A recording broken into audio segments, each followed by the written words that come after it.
ఎక్కువ నంబర్తో ఉన్న గురుకుల పాఠశాల ఉన్నది కూడా మనమే నంబర్ 1. ఎక్కువ ఐటీ ఉద్యోగాలు మనం చేసే మన ఐటీ ఉద్యోగాలు 9 లక్షల మంది చేసే దాంట్లో కూడా మనమే నంబర్ 1. పర్ క్యాపిటల్ ఇన్కమ్ కూడా దేశంలో మనమే నంబర్ 1. ఇన్ని రంగాలలో ప్రతి ఏ హరితారంలో మనమే నంబర్ 1. ఎవరు ఏ రంగమన్నా తీసుకోను, ప్రతి రంగంలో ఇవాళ మన కేసీఆర్ కేటీఆర్ కనిపిస్తున్నారు. ఇవాళ అట్లా ఒక చెట్టును చూసినా కేసీఆర్ కనిపిస్తుంది. ఊర్లో పడితే చూస్తే గొర్రెలు చూసినా కేసీఆర్ గొర్రెలు అంటున్నారు. చేపలను చూసినా ఇట్లా చేపలు ఇట్లా గలగలలాడుతున్నాయి.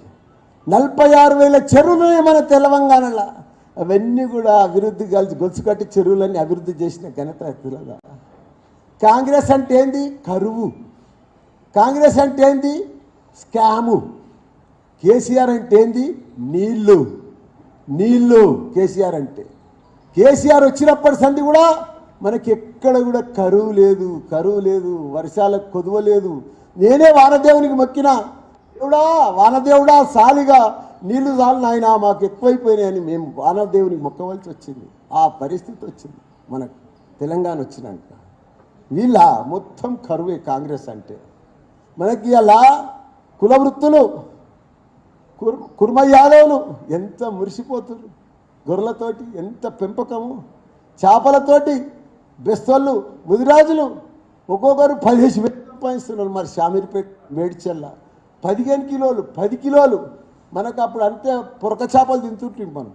ఇవాళ ఎట్లా ఒక్కొక్క చేప కుర్రమట్టలు ఇట్లా దొరుకుతలేవు. 10-15 కిలోల చెరువు చేపలు ఒక్కోరు అట్లా. మనం ఇప్పుడు ఎక్స్పోర్ట్ చేసే లెవెల్కి వచ్చినామా? బలం మనకు తెలియదు, తెలంగాణ బలం శక్తి మనకు తెలుస్తలేదు. ఎందుకంటే అన్నీ పర్ఫెక్ట్గా బ్రహ్మాండంగా నడుస్తున్నాయి కాబట్టి. పక్క రాష్ట్రాలకు అంత దరిద్రం ఏమి లేదు. అంత మన దగ్గర ఎక్కడ చూడు పచ్చగా ఎంత పర్ఫెక్ట్గా అందరు ప్రశాంతంగా ఎవ్వరు చూడు ఎవ్వరు పని వాళ్ళు చేసుకుంటున్నారు. ఎవ్వరికి చిన్న ఇబ్బంది లేకుండా జరుగుతున్నారు. కాంగ్రెస్ ఏం చేసిందే? రాహుల్ గాంధీ పుట్టినప్పటి సంది, రాహుల్ గాంధీని పుట్టినప్పటి సంది అన్ని స్కాములే. ఇప్పుడు ఆయన ఏజ్ ఎంతనే? 56-57 ఏళ్ళు లేవు. అన్నేళ్ళు వాళ్ళే పరిపాలించారు కదా. ఆయన పుట్టినప్పటి సంది వాళ్ళే పరిపాలించారు. కాంగ్రెస్ 56 ఏళ్ళు అవకాశం ఇచ్చారు వాళ్ళకు. రాష్ట్రాలు దేశాలలో వాళ్ళే కదా పరిపాలించారు. ఏం చేసిర్రు? ఎవరు చేసిర్రు? వాళ్ళే. నా ఇందిరాగాంధీ అమ్మ చేసింది, రాహుల్ గాంధీ అమ్మ చేసిర్రు, అందరు చేసిండ్రు. కానీ ఏం అభివృద్ధి చేసిర్రు? దేశం కరెంటు ఉన్నామని కరెంటు ఇవ్వలేకపోయారు, నీళ్ళు ఉన్నా కానీ నీళ్ళు ఇవ్వకపోయారు. వాళ్ళంతా ఇది దరిద్రం చేసి పెట్టేశారు. క్రిస్టియన్లకు, మైనార్టీ మన ముస్లింలకు, ఎస్సీలకు వాళ్ళ ఓట్లు బ్యాంక్ వాడుకున్నారు. మంచిగా పిఎంలు అయ్యారు, సీఎంలు అయ్యారు, ఎమ్మెల్యేలు అయ్యారు, మంత్రులు అయ్యారు. కానీ యాడేసిన గొంగడి వాడినే ఉంది. ఇవాళ చూడిపో దళితుల వాడలకు అట్లనే ఉంది. 75 ఏళ్ళ సార్ అవే ఖాళీలు, అవే లెక్క, అవే రోడ్లు, అంతే అంతే. ముస్లింల బస్తీలకు పో, మసీదులు పో. ఇలా ఇక్కడ మసీదులకైనా, క్రైస్తవులకైనా, హిందువులకైనా బతుకమ్మ పండుగ, రంజాన్ పండుగ, క్రైస్తవుల పండుగ, పేద ప్రజలు ఎవరికైనా సరే వాళ్ళ పండుగలకు ఘనంగా కొత్త బట్టలు పెట్టి కడుపు నిండా భోజనం పెట్టిన ఘనత మన సీఎం కేసీఆర్ కాదా? దేశంలో ఎవరైనా పెడుతున్నారా ఈ సిస్టంలా? ఈ పద్ధతులు ఎవరైనా ఉన్నారా? ఎవ్వరు లేరు. మాటలు చెప్తుర్రు, మాయ మాటలు చెప్తుర్రు. మనకంటే ముందు 10 ఏళ్ళ ముందు ఇక్కడ కాంగ్రెసే ఉంది కదా. ఏం చేసింది కాంగ్రెస్? ఒక నీళ్ళు ఇచ్చిందా? ఒక కరెంట్ ఇచ్చిందా? ఒక రోడ్లు బాగా ఇచ్చిందా? ఏం చేసింది? చిన్న చిన్న కర్మాగారాలన్నీ మూతపడ్డాయి. ఆ స్మాల్ స్కేల్ ఇండస్ట్రీస్ ఉపాధి లేక కార్మికులంతా రోడ్ల పట్టరాయా? 3 దినాలకు ఒకసారి కరెంట్ వస్తే వాడిని కర్మాగారం ఎట్లా నడుస్తుంది? వాడి జీతం ఎట్లా ఇస్తాడు? వాడి ప్రొడక్షన్ ఎట్లా నడుస్తుంది? ఏం నడిచింది? ఇదంతా మనకు నగ్న సత్యం కాదా? మన ముంగడ జరగలేదా? ఇదంతా మన కళ్ళ ముంగడ జరిగింది కదా. ఇంత దరిద్రం చేసి పెట్టిర్రు వాళ్ళు. ఇప్పుడు వచ్చి మాయమాటలు చెప్పి మేము వస్తాం, మేము మా మేనిఫెస్టో, మా గ్యారంటీలు, మా వారంటీలు అనుకుంటూ వస్తున్నారు వాళ్ళు. ఇదే రేవంత్ రెడ్డి మా దగ్గర ఎంపీ 4 ఏళ్ల కింద గెలిచిండు. ఇప్పటిదాకా ముఖం లేదు.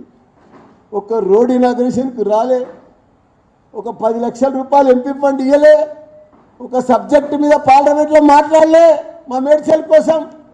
ఒక్కనాడు రాలే, చూడలేదు. ఓ పెళ్ళికి రాలే, ఒక మంచికి రాలే, చెడ్డకి రాలే. పిసిసి కొనుక్కున్నాడు, మంచిగా ఎమ్మెల్యేల సీట్లు అమ్ముకుంటా మంచిగా పండుగ చేసుకుంటా ఉన్నాడు. రోజు జాతర జరుగుతుంది ఆయనకు మంచిగా. ఇదా ఎంపీకి? ఇదే నువ్వు గెలిచినందుకు? ఇదే ఇక నువ్వు రేపు సీఎం అయి ఉద్ధరిస్తావు, నువ్వు మాకు ఇక అన్నీ చేస్తావు. నువ్వు ఇప్పుడు సీఎం అయిపోతున్నట్టే, అందరు ఎమ్మెల్యేలు అయిపోతున్నట్టే, వాళ్ళు మంత్రుల పొజిషన్ కూడా చేసుకుంటారేమో. నేను హోమ్ మినిస్టర్ అవుతా, నేను ఎమ్మెల్యే అవుతా, నేను ఆ మినిస్టర్ అవుతా అని. ఇప్పుడు అదేదో శాస్త్రం ఉన్నది చూడు, పిల్లగుట్టక ముందుకే కులగొట్టుకున్నట్టు శాస్త్రం ఉన్నది వాళ్ళకు. అరే ఏడవుతారు, ఎట్లయితారు ప్రజలు? తెలంగాణ ప్రజలు మామూలు ప్రజలా? వాళ్ళకి తెలియదా? ఒక్కొక్క బిడ్డకు నువ్వు చెప్పులు అరిగిపోయేదాకా, ఒకడు తెచ్చిపోయినాక ఒకరికి పింఛన్ రాస్తుంటివి నువ్వు. అదే మా కేసీఆర్ పెద్ద కొడుకు లెక్క 2016 రూపాయలు పింఛన్ ఇస్తున్నాడు. రేపు గెడవంగానే 3000 రూపాయలు చేస్తాడు. దాన్ని ఎవరి ఇయర్ తీసుకుపోయి 3-4 ఏళ్ళ లోపల 5000 రూపాయలు తీసుకుపోతాడు. ఎవరు ఇయ్యలే, ఎవరికి ఆ ధైర్యం లేదు. సంపద పెంచుతాడు, పేదలకు వంచుతాడు. ఒకే ఒక్కడు కేసీఆర్. ఎవరికి ఆ ధైర్యం లేదు, దమ్ము లేదు సీఎంకు. ఏ సీఎంలకు కూడా ధైర్యం లేదు. ఇలా ప్రతి 18 ఏళ్ళు నిండిన అమ్మాయికి, లేడీస్కు ప్రతి ఒక్కరికి కూడా 3000 బీమా ఇస్తా అని చెప్పిండు. ఇలా ఇదే మోడీ సర్కార్, బీజేపీ ప్రభుత్వం 1200 తీసుకుపోయింది సిలిండర్. ఇదే ఆ పద్ధతి. మోడీ సబ్సిడీ మీద ఇయ్యలేడా? మోడీ 400కి ఇయ్యలేరా? వాళ్ళకి ఏం తక్కువైంది? వాళ్ళు కేంద్ర ప్రభుత్వంలో ఉన్నారు కదా, వాళ్ళకి డబ్బులు లేవా? గ్యాస్ ఎంత పెంచి 60 రూపాయల పెట్రోల్ 120 రూపాయలు పెంచిర్రు, డీజిల్ ఇంత పెంచిర్రు. ఇవన్నీ అవసరమా? తక్కువ ధర చేయలేరా వాళ్ళు? కానీ చెయ్యరు. వాళ్ళు ప్రజలను లూటి చేస్తారు, పబ్లిక్ సెక్టార్ని అమ్ముతారు, కార్మికులను రోడ్ల పడేస్తారు. అదే 1200 సిలిండర్ మన సీఎం కేసీఆర్ గారు 400కి తీసుకొస్తా అని చెప్పిండు. ఎంత దిల్ కావాలి, ఎంత సబ్సిడీ ఇస్తా అన్నాడు, పేదల కోసం ఎంతైనా పంచుతా అన్నాడు, ఏదైనా చేస్తా అన్నాడు మన సీఎం కేసీఆర్ గారు. విశ్వాసం అంటే కేసీఆర్, భరోసా అంటే బీఆర్ఎస్ పార్టీ. వీళ్ళు ఎన్ని మాటలు చెప్పినా, ఏం చెప్పినా ఇవాళ నేను నా మేడ్చల్ కోసం చెప్తాను.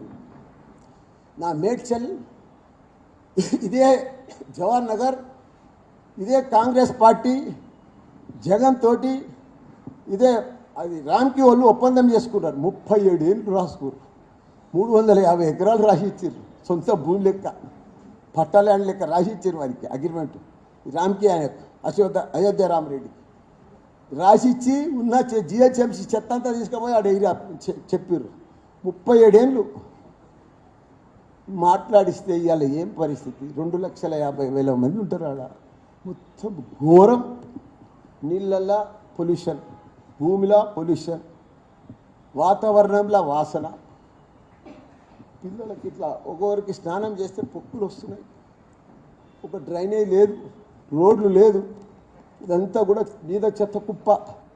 అసలు నేను ఎలక్ట్ అయినాక కేటీఆర్ తన తీసుకుపోయి 125 కోట్లు తీసుకుపోయి అలా డ్రైనేజ్ వేసి, రోడ్లు వేసి, కరెంట్ స్తంభాలు వేసి, లైట్లు పెట్టి, డివైనర్లు పెట్టి, ఇవాళ మీరు ఒక్కసారి జవాన్లో పోయిరా పోండ్రి, హ్యాబిట్స్లో పోయినట్టు ఉంటుంది. స్ట్రీట్ లైట్లు, డివైనరు, చెట్లు. హ్యాబిట్స్ కంటే కూడా బాగుంటుంది, ఎందుకంటే హ్యాబిట్స్ పాతగా అయింది, వాడు కొత్తగా అయింది కాబట్టి. అంత బ్రహ్మాండంగా చేసినాను. 40,000 పట్టాలు అక్కడ పేదలు గవర్నమెంట్ జాగాలు కట్టుకుంటే వాళ్ళందరికీ 58, 59 పట్టాలు ఇచ్చిన నేను. అట్లా అక్కడంతా కూడా ఇవన్నీ కూడా చేసింది వాళ్ళేమో.